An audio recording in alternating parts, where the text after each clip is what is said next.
Okay, this is day 10 of the second distance learning packet for the math section. So today we start off with a triangle task, and this is isosceles triangles. And we have some examples from students drawn on these graphs, and we want to explain why each triangle is isosceles. So just to review, there's a diagram on the right side that tells us what isosceles triangles are. So remember, two of the legs have to be the same length, and the base angles have to be the same as well. This we haven't really done much in 8th grade with this. And looking at the first example for Jessica, if we want to prove that the legs, or let me highlight them in orange, so these sides are the same. They have to be the same length. Okay, and if we think back to some of the words that we weren't able to really learn in class, but we've talked about through these videos, congruent. So those should be congruent lengths, congruent sides. So we can use the Pythagorean theorem actually to prove that. So if we made two right angles or right triangles, so here's one, okay, and it's the same one over here, we hope. And just looking at the graph, it is, because that point C is right in between points A and B. So we can see that so this is 2 and this is 2, and then the vertical distance or the height is 3. So we could use Pythagorean theorem. So this is, A and B, and then this is side C. So we would show that those two side lengths are equal. So let's just do that real quick since we know how to do that. So we have 2 squared plus 3 squared equals C squared.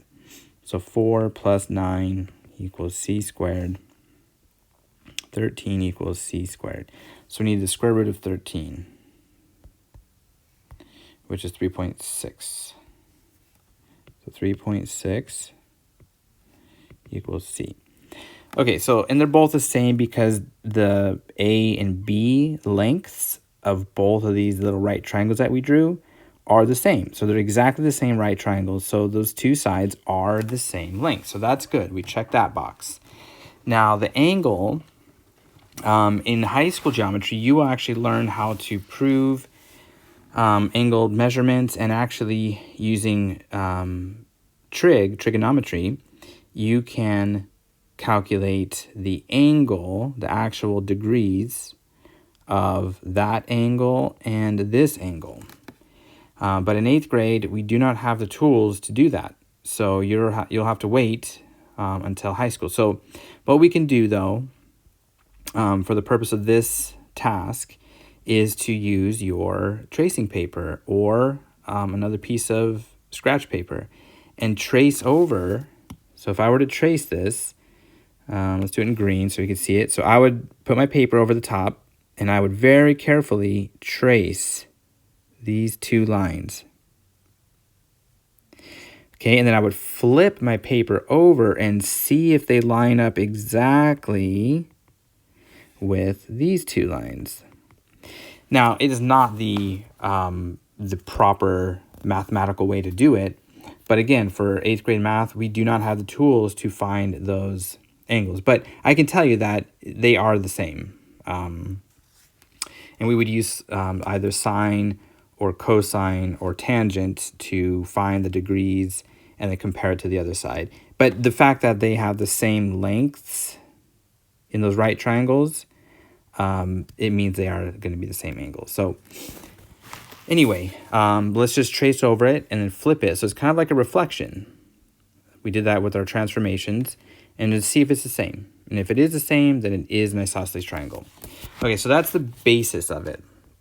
Part B and C, because those triangles are rotated and they're not lined up with the grid, it's going to make it much more difficult to do what we just did in part A. So I'm not going to ask you to do that, but I'll kind of explain it. It's going to really confuse you, but we could get the length of all the sides by making little right triangles.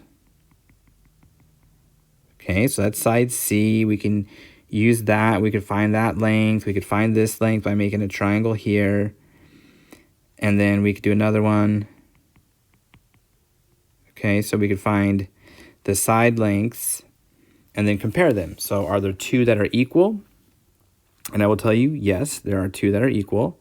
And for sure, these two are equal, simply because those right triangles are the same. It's a 1 by 1, 2, 3, 4. 4, 1 by 4. And this little mark is a tick mark that shows us congruent sides. So those two sides are the same length. And then again, we would need to figure out the angles. But because these two right triangles are exactly the same, then those angles are going to be the same as each other. So that is a right triangle. That's an isosceles triangle. All right, let's see if we can just do the same real quick on the next one. Again, just kind of making right triangles and comparing those right triangles that we are creating with each other. So that's a 2 by 1, 2, 3, 4, 5, 6, 7, 8, 9, 2 by 9. And this is a 3 by 1, 2, 3, 4, 5, 6, 7, 8, 9. And this one is 1, 2, 3, 4, 5. There's a 6.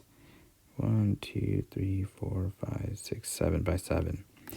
Okay, so all three of those right triangles are different. So that tells us that each of the hypotenuse, so the lengths of that original triangle are not, there's no two going to be the same.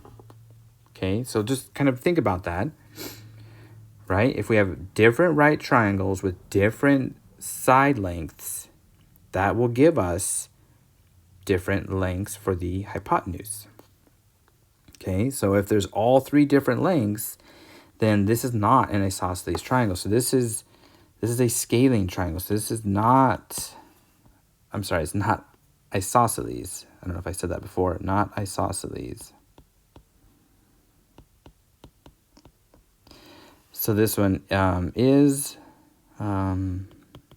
isosceles. Oops, I misspelled that.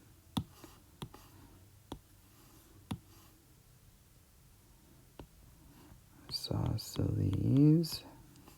This one also is isosceles. So again, this is really kind of one of the major things you'll be doing in geometry in high school is proving lots of different things about triangles. So that's kind of a quick version of it. All right, let's continue. So here we have some different angles. Looks like we have parallel lines again. So we need to figure out the angle measurements of these using those angle relationships that we've practiced. So if you don't remember, you can go back in your packet to the pages that look similar to this and then go to the video that matches that as well. So, again, we're going to use different angle measurements or different angle relationships to find these measurements. All right. So looking at the first one, all right, so looking at our parallel lines and different angle relationships, we can see that this angle is also 130 degrees. Okay, those are going to be equal. Now, we would really like to know, are these lines parallel for sure? Because it doesn't show us. So we are kind of assuming that they are parallel because that's the kind of problems that we see in 8th grade math. But again, in high school math, you cannot make that assumption. So we're going to assume it. So 130 degrees right there. And then kind of covering up everything else and just focusing on this line and this line here that splits that 180 degree line or that straight angle into two pieces. Okay, we know that a straight line has 180 degrees, And we know that part of it is 130 degrees. And then we have to add that other piece. So what is that other piece? Okay, so you could probably do this in your head. 180 minus 130. So it's 50 degrees. 50 degrees is going to be the measure of angle. That's a symbol that means angle, not less than. Angle Q. Okay. So that's it for the first one. All right, but the basis of that is knowing those angle relationships. Those are supplement, or those are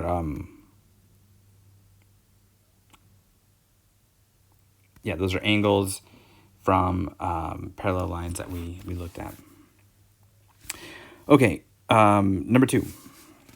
Angles for A and B are equal, okay, even though they don't look like that at all in the diagram. So it says they're equal. And then angle C is 140 degrees. That's labeled.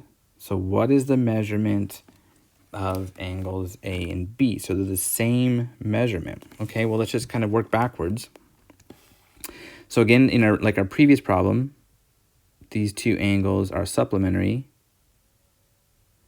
So they have to equal 180. So that means this side is 40 degrees. Okay. And then we know the interior angles of a triangle all add up to 180. And this is the same. I'm going to call that just X. And that's also X. So they're the same. So I have X plus 40 equals 180. Okay, so I get 2x plus 40 equals 180. So I'm subtract 40 on both sides. So I get 2x equals 140. Divide both sides by 2. X equals 70 degrees. So the measurement of angle A and angle B is 70 degrees. Okay, number 3. What are the measures of angle P, Q, and R? All right, so again, parallel lines, the relationships between angles in parallel lines cut by a transversal. That's the basis of this. Okay, we have angle R. Okay, so there's those two lines that make 110 degrees. And if we extend those lines, the other side of that intersection will also be 110 degrees. So the measurement, and we can abbreviate this by writing an M. Measurement of angle R is 110 degrees. Again, we would have learned this in class if we would have had class, but we can abbreviate that instead of writing out measurement all the time. Okay, and then we can actually, if you want to use your tracing paper, you can draw that angle R, draw the lines that make angle R, and just slide it up, and you will see that it lines up perfectly with these two lines. So angle P is also 110. So the measurement of angle P is 110 as well. Okay, and then angle Q. So angle Q, okay, like the previous two examples we did. So again, that's going to add up to 180. So then this side has to be 110 degrees less than 180. Or in other words, these both have to add up to 180. So that means that one has to be 70 degrees. So the measurement of angle Q is 70 degrees. And then we could go on and find the measurement of this one, of this one, of this one, of this one. So there's all these angles, and there's only really 2 degrees that go along with all of them. All right, the next one. MN, so that's a line, and OP are parallel. So that's what we really would like to see in these other ones. We need to know for sure if they are parallel. So it should say it somewhere. QR is the transversal. Find the value of X. Okay, again, using those angle measurements, we would know that this and this are the same. They're alternate interior angles. They are the same. So we can set those equal to each other. So 2x plus 140, sorry, not plus, equals each other. 2x equals 140, so divide both sides by 2. X equals 70. So is that what we need to find? Find the value of x. Okay, so x equals 70 degrees. Okay, so A and B are parallel lines. Find the values of, okay, so they used less than symbol. It should be an angle symbol. Angle, not less than, angles. So angle symbol has a flat or horizontal line on the bottom. Less than is not. Okay, so they're different. Very different. All right. So we need to find M, N, O, and P. All right. Let's see what we can do here. So A and B, I'm going to highlight those that are the parallel lines. And I'm going to get those in a real bold color here. So there's that one. And there's that one. So those are our main parallel lines. Okay, let's see what we can do. So we have 120 degrees labeled. Okay, so 120 degrees, and that is made with this transversal. So there's a couple different transversals. All right, so let's ignore that other one for now. Okay, so this is 120, which means this is 120. So the measure of angle P is also 120. Okay, and then on the other side of that blue line that I drew, we have this angle. Okay, and those are supplementary, so they have to add to 180. So if this side is 120, then this side has to be 60. So the measure of angle O is 60 degrees because 60 plus 120 is 180. All right, and then if we keep going around that, we get to angle N. So if we think about these two lines, so they make this angle, which is 120, and then opposite that is a vertical angle, okay, and they are the same. So angle of, or measure of angle N is also 120. Okay, so that's it. And then the last one is M. So that's not part of those angles there. So let's go down. We do see that 120. So let's think about this line and this line. So 120 is there.